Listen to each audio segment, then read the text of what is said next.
out on Lincoln Day. First, a prayer for the future.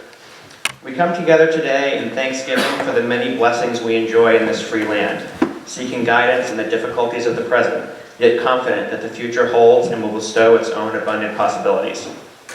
We are mindful of the faith and dedication of those in the past who dreamt great dreams, saw a vision of a nation as yet unimagined, and gave themselves in the struggle to bring into reality what was and is the new order of the ages. May our remembrance of Benjamin and Abraham Lincoln enliven our endeavor to maintain this new order, achieved in the revolution that saw its birth and in the conflict that preserved this, our unique nation of states, in a new birth of freedom. May this be our prayer, that our land be blessed with honest industry, sound learning, and high ideals. Save us, Lord, from violence, discord, and confusion, and support us as we seek to fashion into one united people the multitude brought hither out of many kindreds and tongues. May our concern for and remembrance of things of the past lead us not merely to look back, but to the promise of the future and its possibilities. May we in our time be searchers and adventurers, after the example of those to whom we pay our tribute, and for whose accomplishments we give thanks. Amen. Now the winners of this year's Lincoln Day contest, which I don't have. First place winner of this year's essay contest was Sydney Collins. Second place was Cameron Frank. And third place was Katie Manning. And they'll all be getting letters and their prizes in the mail soon. Thank you very much for coming out again.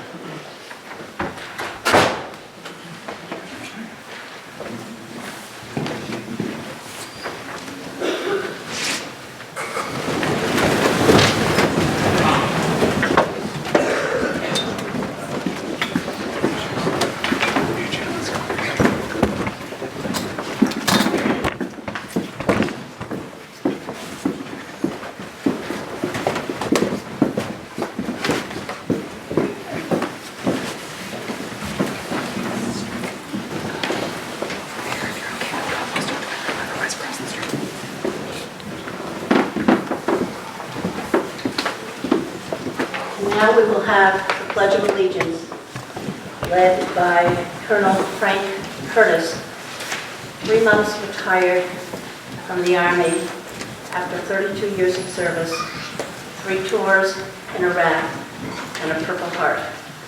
We're pleased to have Colonel Curtis with us. Thank you.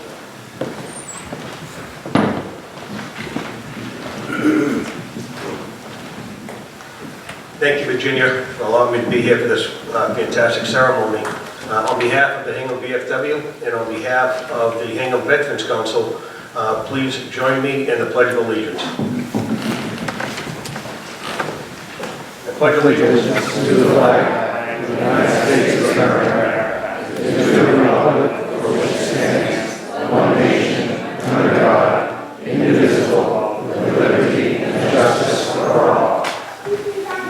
Thank you.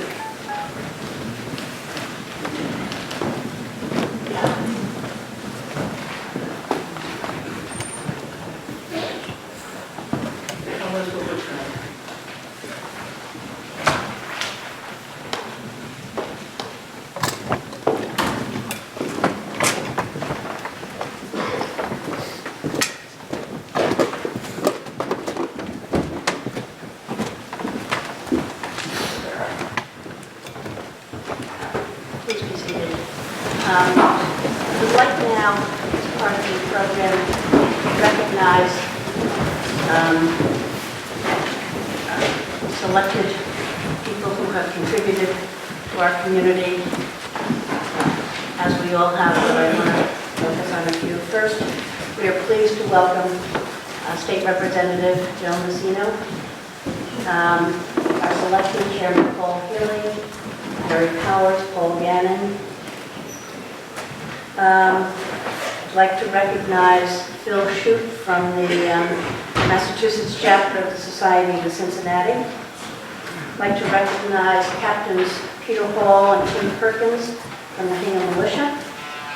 And would like to recognize Fred Stevens from the Military Order of the Royal Legion, the Massachusetts Commandery.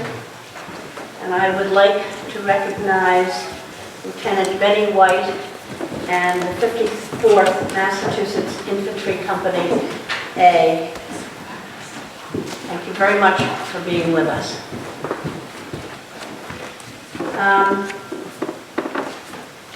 Now, we will have from Songs of America, No Time, a traditional camp meeting song by the Hingham High School Mixed Chorus, led by Joseph Young, director.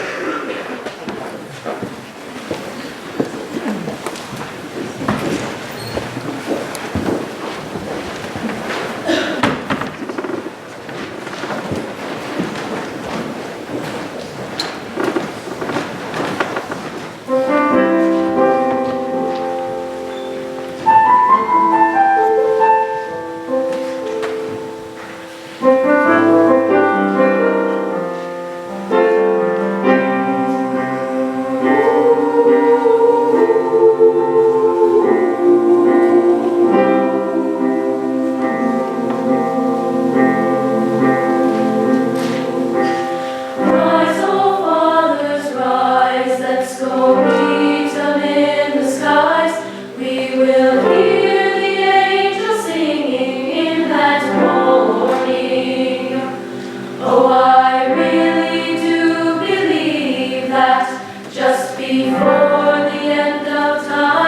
We will hear the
awesome. Thank you very much for a gentle and magnificent performance.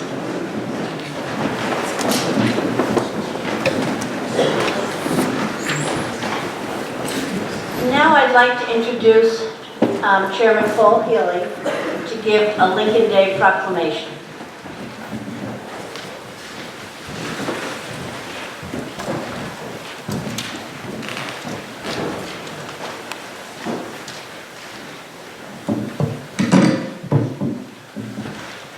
Good morning, ladies and gentlemen. This may be a bit of a repeat if you watched our meeting on Thursday night, because I read this proclamation in its entirety, but I enjoy the words, so I'm happy to do it again. Preliminarily, though, I'd like to thank Colonel Curtis for joining us here today. Thank you for your service to the country, sir. It's a pleasure having you.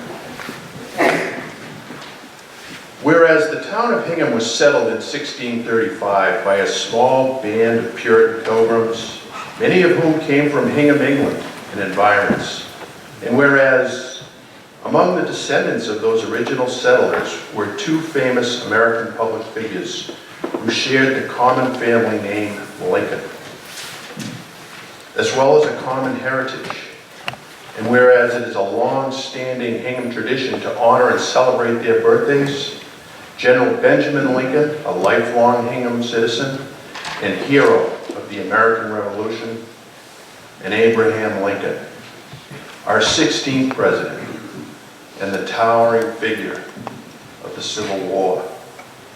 And whereas we honor and celebrate the lives and deeds of the two Lincolns because of the indelible legacy of community building and preservation they have left for us. And whereas in this year, 2017, we pay special honor to 4 centuries of our citizens, those famous like Benjamin Lincoln and Abraham Lincoln, and those unknown to history, who worked the myriad ways to build and sustain this wonderful community of Hingham and the broader communities of state and nation. And whereas the preservation of community is a perpetual task in which each generation must fully participate. Now therefore we, the Board of Selectmen of the town of Hingham, do hereby officially proclaim Saturday, February 11th, 2017, Lincoln Day. And finally, we urge each citizen to take to heart the examples of the two Lincolns and those of 4 centuries of Hingham citizens, and we urge each citizen to participate in some concrete way in the strengthening and preservation of this community of Hingham and the broader communities of state and nation for the generations which will succeed us. Signed by myself, Mr. Paul Gannon, and Ms. Mary Powell. Thank you, ladies and gentlemen.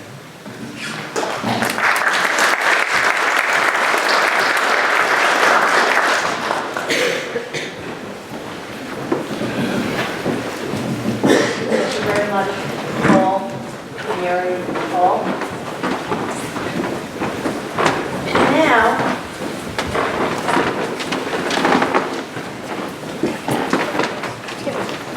it's a special pleasure to introduce Martha Bewick, our Lincoln Day oration speaker for this year. And it's a privilege to welcome Martha, given her accomplishments. Martha is going to talk on Hingham's Great Day, the abolitionist picnic of August 1st, 1844, in Tranquility Grove. Martha Reardon Bewick was born in Quincy, summered in Plymouth her entire life, and has lived in Hingham for 40 years. Specializing in transportation, she managed the startup of the Hingham commuter boat in 1975 and has been a consultant and advocate for ferry transportation in the United States and beyond for many years. Surrounded by history here on the South Shore, she has also been active in historical museums over the years. Formal responsibilities have included her appointments as Secretary of the Board of Governors of Plymouth Plantation, Chair of the Robert Benet Forbes House Museum in Milton, and Director of the 350th Plymouth Provincetown Celebration Commission, a federally funded commission, the last time we celebrated the Pilgrims in 1970. And, if you can believe this, her first boyfriend arrived on the Mayflower.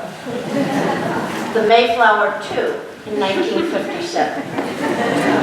And as Martha has said, it was a great summer for teenage girls in Plymouth. I wish I was there.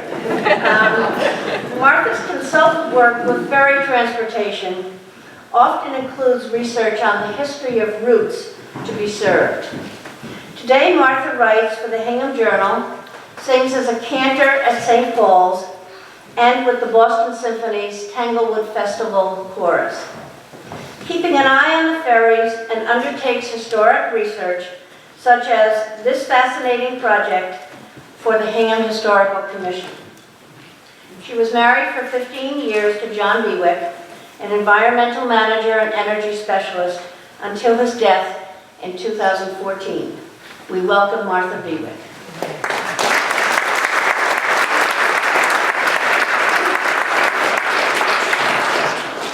Thank you very much, Virginia. So I have a microphone I will leave here. Well then, good morning and happy Lincoln Day, with a toast to both Benjamin and Abraham, whom we celebrate today. I thank the Hingham Historical Society, Town Historian Alexander Macmillan, and the Hingham Historical Commission and Andrea Young, for whom this project was undertaken, for this honor, the opportunity to speak to you today about Hingham's great day, the anti-slavery picnic held at Tranquility Grove on August 2nd, as it turned out, in 1844. Organized to celebrate the 10th anniversary of the emancipation of slaves in the British West Indies, it's a forgotten moment in time and a little-known place still held in trust by the Hingham Conservation Commission. Today, I will introduce you to these events, to Tranquility Grove, to some of Hingham's abolitionists, and to those who participated in 1844. But to set the stage, I am an abolitionist, I glory in the name, though now by slavery's minions hissed and covered o'er with shame. It is a spell of light and power, the watchword of the free, who spurns it in the trial hour, a craven soul is he. Now written by Boston's fiery abolitionist, William Lloyd Garrison, this was the first verse of one of the songs probably sung in Tranquility Grove in Hingham, August 2nd, 1844. Attended by an estimated 8,000 to 10,000 people, it was the largest anti-slavery picnic or rally ever held in America to that time. William Lloyd Garrison was the center of the abolitionist movement both here and nationally. His anti-slavery newspaper, The Liberator, and a New York paper sponsored by his Boston clique, the National Anti-Slavery Standard, were key organizers, advocates, and participants in influencing anti-slavery actions and in the Underground Railroad. Garrison himself was called a radical abolitionist, one who saw the Constitution as a pro-slavery document, advocated disunion and the immediate abolition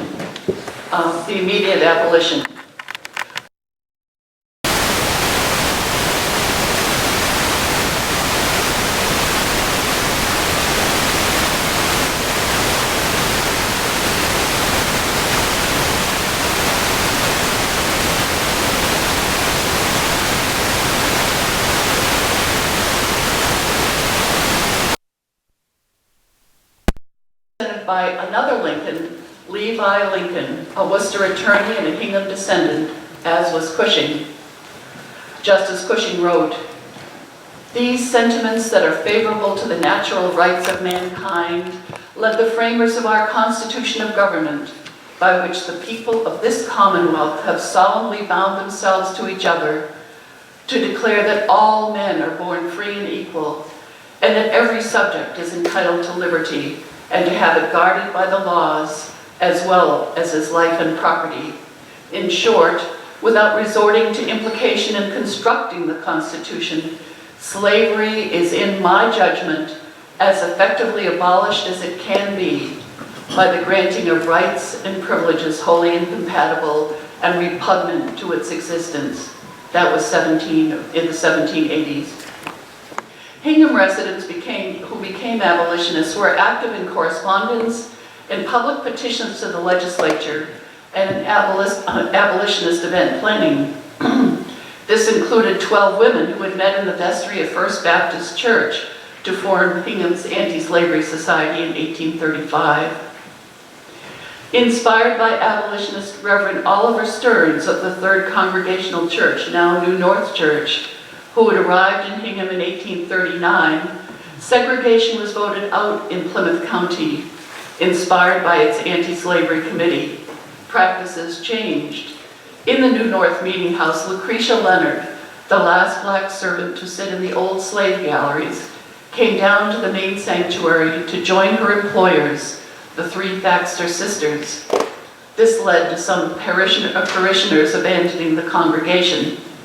Stearns, by the way, would become well known in 1850 when he delivered a very well-known and widely distributed sermon opposing the Fugitive Slave Act, which had just been issued.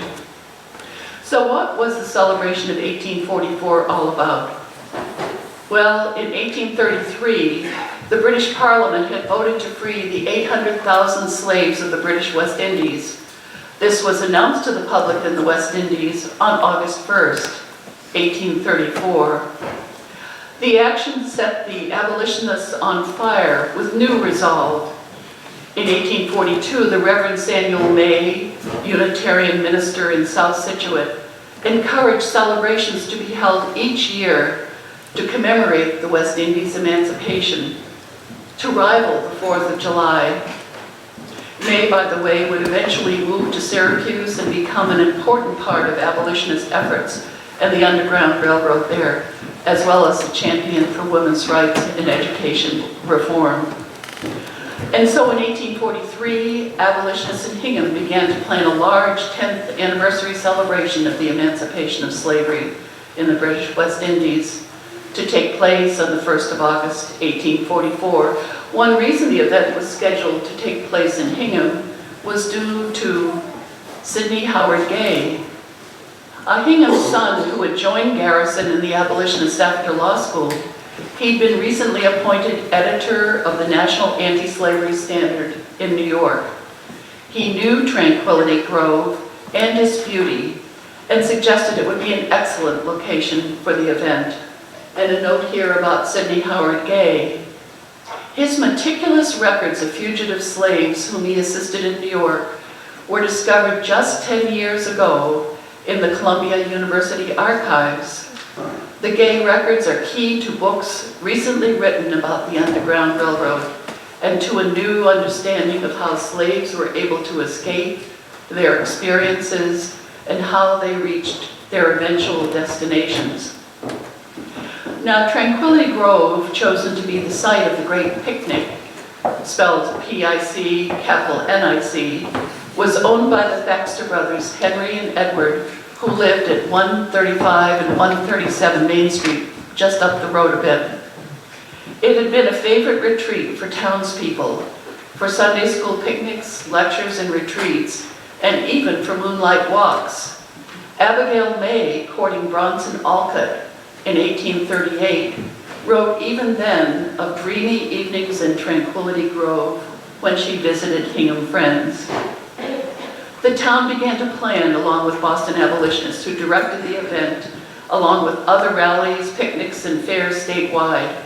These were intended to raise money to support both advocacy for the anti-slavery effort and fugitive slaves making their way to freedom. Anna Quincy Thaxter of Hingham was one of the leaders of the day, a cousin of John Quincy Adams, then congressman for our district. She approached him about coming to Hingham to participate as a key speaker. She also participated in anti-slavery fairs and contributed to a book of poetry sold to raise funds for the cause. Another Hingham leader in the anti-slavery effort was Jairus Lincoln, married to Mary Ware, the daughter of the Harvard president. He began to gather anti-slavery songs in 1843 for a collection to be sung the next year at the picnic. And it was written for the Hingham Anti-Slavery Choir. Poets like John Greenleaf Whittier and politicians wrote lyrics and songs, some fulminating prose set to familiar patriotic tunes, expressing anguish at the plight of the imprisoned slave and rage against the government for tolerating slavery. Jairus Lincoln was elected Marshal of the day. He and his committee, including many ladies of Hingham, reached out to ask for contributions of food and assistance to provide a great picnic. Tranquility Grove, the center of which is across what is now Central Street and bounded by Emerald and Hersey Streets, was prepared with tables and seats and coverings and food and drink of all kinds. And so the day came, but it rained on August 1st and the event was postponed until the next day. Other August 1st celebrations went forward in Boston and Concord, but that's another story. When August 2nd dawned, streams of carriages and coaches headed for Hingham from South Shore towns and counties. One town alone sent 80 coaches, another sent 60. These were parked in various assigned places in South Hingham and Weymouth. Participants marched to the gathering place at Fountain Square, where the Lincoln statue sits today, and where the grand procession would begin.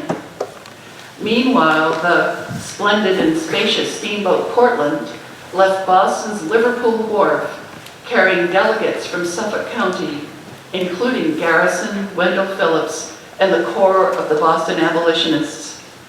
In East Boston, they picked up delegates from Essex County, including the former slave Frederick Douglass, who then lived in Lynn. Douglass had been discovered by the Massachusetts Anti-Slavery Society when he had risen to speak at an abolitionist rally in New Bedford in 1841. He'd become an invaluable and articulate lecturer on the abolitionist circuit and had already visited Hingham, the First Baptist Church, in 1842. Douglass was in agreement at that time with the Garrisonians that the United States Constitution was anti-slave, but eventually would disagree and separate from them and declare the United States Constitution to call for equality for all.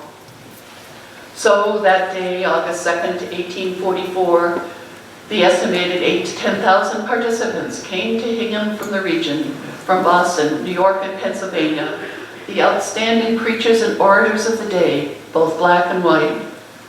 The annexation of pro-slavery states, a hotly contested presidential election, and opposition to a gag rule against discussion of slavery in Congress were among the highly charged issues. Some abolitionists called for disunion from the South and for boycotting those institutions, including churches and banks, that did business with those benefiting from slavery. Communities, including Hingham, were torn by those who disagreed. But early on August 2nd, bells rang out throughout the town at sunrise, noon, and sunset. Flags were displayed in the grove and along the entire route of the procession. Streets and stores were brightly decorated in anticipation of the great day. Those gathered from the Norfolk and Plymouth counties marched four abreast from Fountain Square down North Street and along the harbor to Steamboat Wharf and lined the parade route. As the happy hundreds from Suffolk and Essex counties disembarked from the steamboat, the grand procession formed. Garrison's Liberator reported details of the order of procession to Tranquility Grove. Imagine this if you can as you stand along the procession route. First, here comes the Chief Marshal, that's Jairus Lincoln, and the aides on horseback. Following him, comes the Legion of Honor, composed of 50 young ladies dressed uniformly in white with wreaths of oak leaves. Then the Hingham banner of white silk, bearing on one side the motto, "Still achieving, still pursuing," and on the reverse, Hingham Anti-Slavery Society, formed 1835.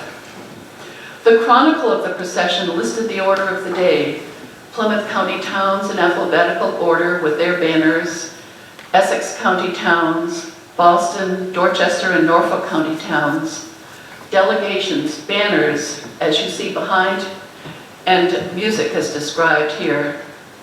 The appearance of the procession as it passed through the principal streets was beautiful in the extreme. Throughout its entire length of nearly a mile and a half, splendid banners were displayed at short intervals, which, with the varied dresses and imposing numbers of its almost countless ranks, attracted universal attention and admiration. The ranks were formed 4 deep, young and old, rich and poor, male and female, mingled with harmony and pleasure. And so on your page, if you have it, you can follow the procession route, but you'll see that it wound from Steamboat Wharf, up North Street, down the South Street extension, turned left on Main Street, headed up here past the old Chip Church, up to the turn right at the path to Tranquility Grove, between the Thaxter houses at 135 and 137 Main Street. You can still see the old granite post marking the remnants of the drive there today. Tranquility Grove had been decorated with banners fastened between the oaks, and some of which are held by the Hingham Historical Society. One is behind, "God made us free, then fetter not a brother's limbs, and true freedom is to be earnest to make others free." The Liberator went on to report, "On arriving at the Grove, the procession countermarched so that all might have an opportunity of seeing the others, and assembled round the speaker's platform, breaking up with 9 cheers for the occasion, its members being seated as far as possible, and the chair taken by William Lloyd Garrison, the president of the day. Mr. Bourne Spooner of Plymouth and Robert Purvis of Philadelphia acted as vice presidents." And just an aside here, Bourne Spooner had been the head of the Plymouth County Anti-Slavery Society, an active group, and also was the founder of the Plymouth Portage Company. Purvis, whose mother was black, was called the father of the Underground Railroad, and is said to have sheltered over time an estimated 11,000 fugitives, newly freed souls. The Liberator goes on, "The exercises of the morning were opened by a prayer from Reverend Mr. Stearns of Hingham, after which letters were read from the old man eloquent, John Quincy Adams, his son Charles Francis, and an able and spirited address was made to the multitude by Edmund Quincy of Dedham." Now I want to read you a bit from John Quincy Adams' letter, which was very important. Although he was unable to come because of ill health and his age, he'd sent his letter to his cousin Anna Quincy Thaxter, and to those gathered, outlining the issues which had raged him at the moment. Among these, he said, "The abortion of slave-mongering diplomacy, miscalled a treaty, attempted in the last hours of an administration," this is the John Tyler administration, "detested and despised even by its own partisans, is the last act of this knot of conspirators against human freedom. Their foul and filthy purpose has at last been extorted from them. It is by an exterminating war to rob Mexico of her provinces," this was the annexation of Texas, "and to defend and perpetuate slavery by an open war with England for undertaking to abolish it throughout the world." Again, the very great concern was the war with England because of the current administration's wanting to return slavery as the policy. This began a day that would last until 7 in the evening, featuring about 20 well-known speakers from Hingham and Plymouth County, Boston, New York, and Philadelphia. Several of Hingham's anti-slavery ministers participated from the First Baptist Church, the Second Parish, New North, which is the Third Congregational then, and the Methodist Episcopal Church, which Henry Brown said became the Methodist Church. We read of only one woman, abolitionist Abby Kelly, who eventually provided shelter for fugitive slaves on her Worcester farm, who participated as a speaker that day. The impassioned speeches alternated with rousing songs, a key part of the day. One written by Hingham's poet Elmira Seymour, Hymn for the First Day of August, was sung by Hingham's Nathan Lincoln. Her first two verses contrast the action of the British with inaction at home. Here they are. A voice o'er the wide blue sea, a voice through New England groves, a song for the ransomed free, where our crowned head subjects rove. A wail from fair southern plains, the home of soft air and flowers, a wail for the bound with chains in this boasted land of ours. Pretty strong stuff. Then Hingham's anti-slavery choir sang from Jairus Lincoln's anti-slavery songbook, the one he published for the choir in 1843 in anticipation of the day. It's almost shocking to read the ferocious verses criticizing the Constitution and the U.S. government, many set to the familiar patriotic tunes. But the cause was deeply felt, and there was to be no compromise. The University of Richmond's history engine describes the importance of these powerful songs, combining a moral plea with a hint of the militant words that foreshadowed more violent needs of abolitionism that would come 10 years later. The main musical instrument was provided by the simple, sweet, and soul-stirring strains of the Hutchinson family singers. From New Hampshire, they were as famous in their day as Peter, Paul, and Mary, or Pete Seeger, or maybe even Lady Gaga would be during our protest rallies. And from New Hampshire, they would travel to abolitionist rallies to bring the message. The Hutchinson family had recently issued the top hit of the day, Get Off the Track, with its exhortations against voting for Kentucky slaveholder Henry Clay for president. They supported the Liberty Party, which wasn't successful. It was surely sung that day, and here's one verse. Oh, the car emancipation rides majestic through our nation, bearing on its train the story, liberty, a nation's glory. Roll it along, roll it along. Roll it along through the nation's freedom's car, emancipation. Roll it along, roll it along, roll it along through the nation, freedom's car, emancipation. Goes on for a number of verses. At breaks in the day, the throngs enjoyed an elegant collation, the food gathered and distributed by the white-clad women of the Legion of Honor. In 1912, Andrew Clark recalled the moment from his childhood in the Hingham Journal. Here they held a monster picnic. Long tables were loaded with edibles, such as were usually found at an old-fashioned picnic. These tables were roped off from the big gathering, but many waiters passed up and down inside the ropes with plates and platters filled with good things to eat. Others passed mugs of coffee and lemonade.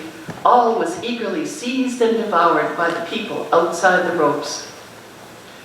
Through the research for this project, town historian Alexander Macmillan wondered whether the organizers had arranged for the 1844 equivalent of porta potties. But history is silent in that regard. The afternoon brought more than a dozen speakers, more songs, and more messages. Frederick Douglass, then only 26, was perhaps the best known among these. His memoir, Narrative of the Life of Frederick Douglass, would be published several months later, creating such a storm that he would have to leave for Great Britain. There, he toured on behalf of the abolitionists and helped raise funds for the abolitionist causes, along with the Hutchinson family singers who joined him.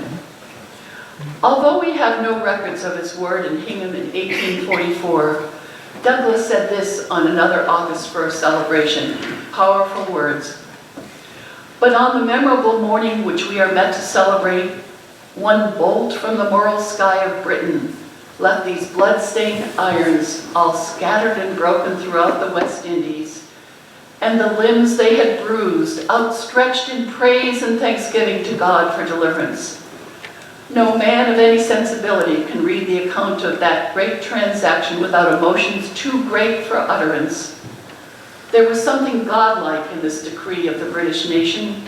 It was the spirit of the Son of God commanding the devil of slavery to go out of the British West Indies. His memoir is compelling. Events came to a close around 7 p.m. that day when all departed for their coaches and conveyances. Those departing aboard the steamboat were stranded overnight, probably in Hingham Harbor, when the captain misread the tides and grounded the vessel. This was the subject of great discomfort, but eventually of great hilarity, recorded by John Hutchinson, one of the singing family. He wrote about Frederick Douglass and others striding the decks and passing resolutions through the night hours.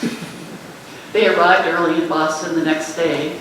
Some vowed to attend only those future abolitionist picnics accessible by train. As the Massachusetts Anti-Slavery Society noted after the events of 1844, August 1st celebrations were fast taking the place of the 4th of July in the hearts of the true lovers of liberty. Now, there was no mention of cleanup, and we have read that the Thaxters were distraught about the condition of Tranquility Grove left by the thousands of visitors at the end of the day. They decided to permanently close the grove for future events.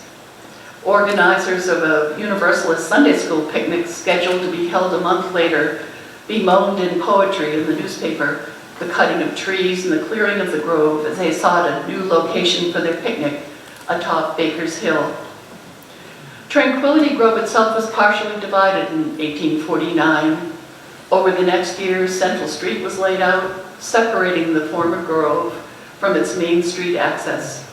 A portion of the property was owned by Susan Barker Willard, a Thaxter heiress, who willed it to the Hingham Historical Society in 1926, creating its first endowment.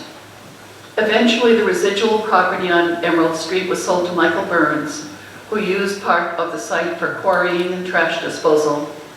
His descendants, the Burns sisters, sold several residential lots. They then sold the 24-acre back area, including Tranquility Grove, to the town for $10,000. Known today as Burns Memorial Park, it's a long, overgrown property of the Hingham Conservation Commission. The Hingham Historical Commission is working with the Conservation Commission to provide public access to the site, as well as improved ways to interpret Tranquility Grove, where so much of significance transpired that second day of August in 1844. Now, the August 1st emancipation of the British West Indies is still celebrated as a national holiday by many countries in the Caribbean and occasionally here in the United States as well. In conclusion, I'd like to share the words of the Hingham Patriot in January 1845, several months later, but recalling Hingham's great day. At the solicitation of our anti-slavery friends in the neighboring counties, we united with them in the commemoration of West Indies' emancipation on the 1st of August in Tranquility Grove. That occasion will long be remembered in the annals of Massachusetts anti-slavery. Its marshaled hosts, its array of music and banners, and the solemn and affecting sublimity of the scene where thousands stood uncovered in that temple not made with hands, while the fervent prayer of thanksgiving and contrition ascended to the God of love and mercy. All these circumstances are yet green in memory and need not be recounted. The influence of that day is among the imperishable things of the Spirit. So may it continue to be. Thank you.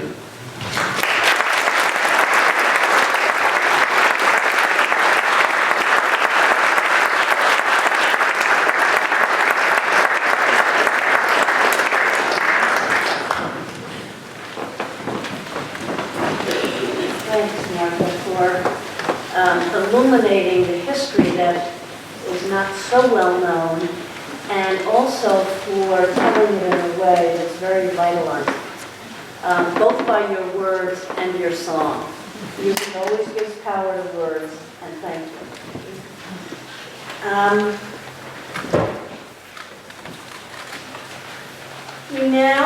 will sing America the Beautiful.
Inspired this day by the example of our forebears, named and unnamed, not only our Lincolns, but by all those who assembled at Tranquility Grove in 1844.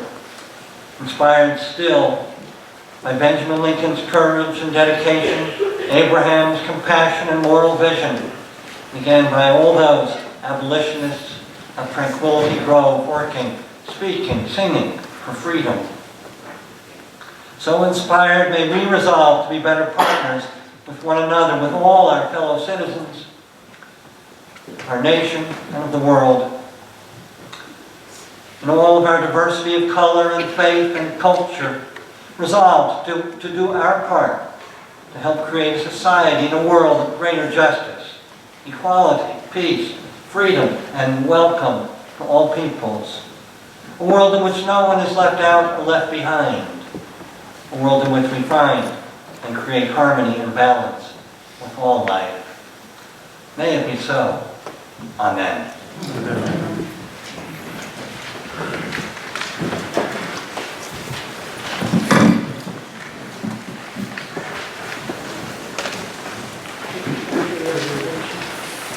We will now have the retirement of the military units.